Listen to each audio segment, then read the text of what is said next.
24/7 सतत काम करणं, विकासाच्या प्रगतीकडे लक्ष असणं आणि त्याच्यासाठी म्हणून या अर्थसंकल्पात त्याला दिशा मिळणं, अशा पद्धतीचा विचार याच्यामध्ये आपल्याला केलेला दिसतोय. सर्वसामान्य माणसाच्या बाबतीतही आपण जर पाहिलं तर टॅक्सच्या माध्यमातून अनेक सवलती मिळालेल्या पाहतोय. युवकांना स्टार्टअप्स मध्ये गुंतवणूक करण्यासाठी म्हणून एंजल टॅक्स आता रद्द करण्यात आला.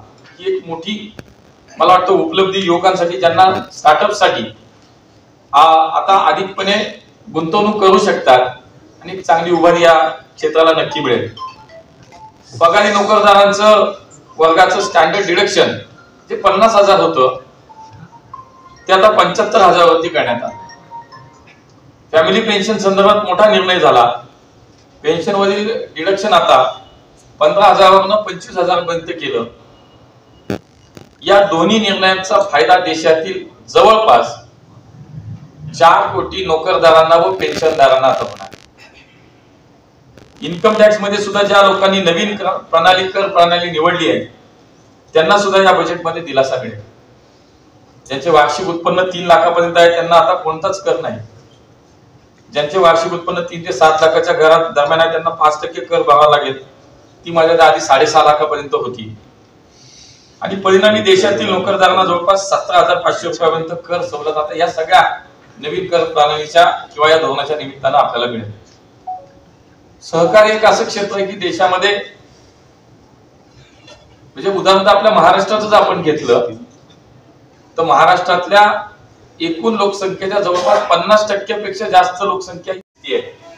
बघा, मागच्या 10 वर्षात मोदीजींच्या सरकारमध्ये महाराष्ट्राला आतापर्यंत जवळपास 10,05,000 कोटी रुपये केंद्र सरकारच्या माध्यमातून आले.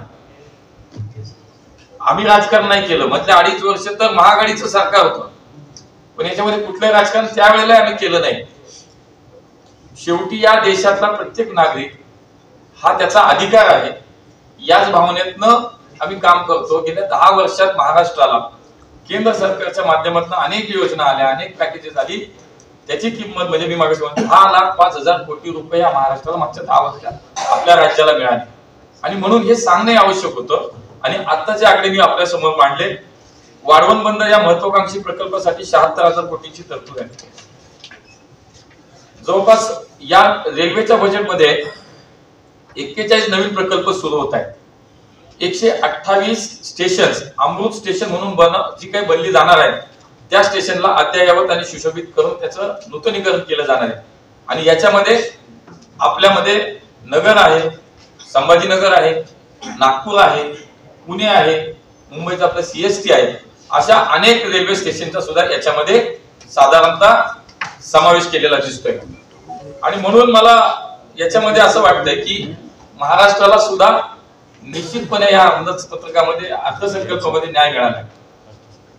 याला दिलं त्याला दिलं. मी तुम्हाला सांगतो अजून बाकी जे काही महत्वाचे क्षेत्र आहेत त्याची बजेट थोड्या 2 मिनिटात मी फक्त सांगेल की देशातल्या या सगळ्या ग्राम विकासासाठी 2,65,000 कोटीची तरतूद आहे.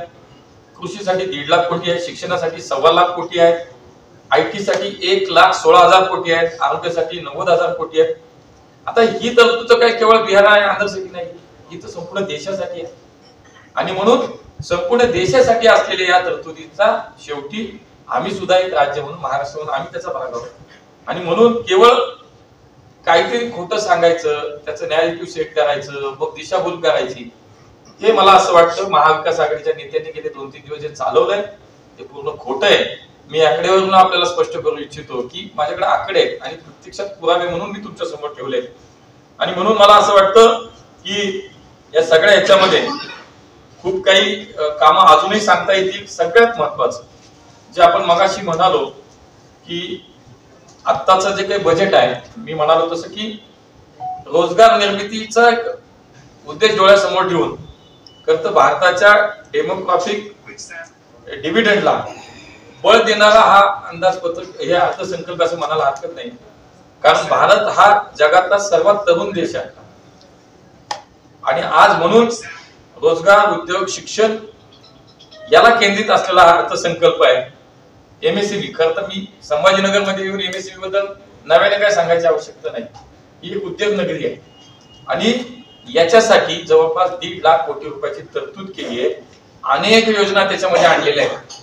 बघा, या सगळ्यासाठी जे फ्रेशर्स आहेत, फ्रेशर्स एखाद्या ठिकाणी कुठं जॉबला गेला, नोकरीला गेला, तर त्याला शिकेपर्यंत अनुभवी पाहिजे, शिकलेला नाही, तुला एक्सपिरियन्स नाही, म्हणून मग नोकरी मिळायला अडचण येते.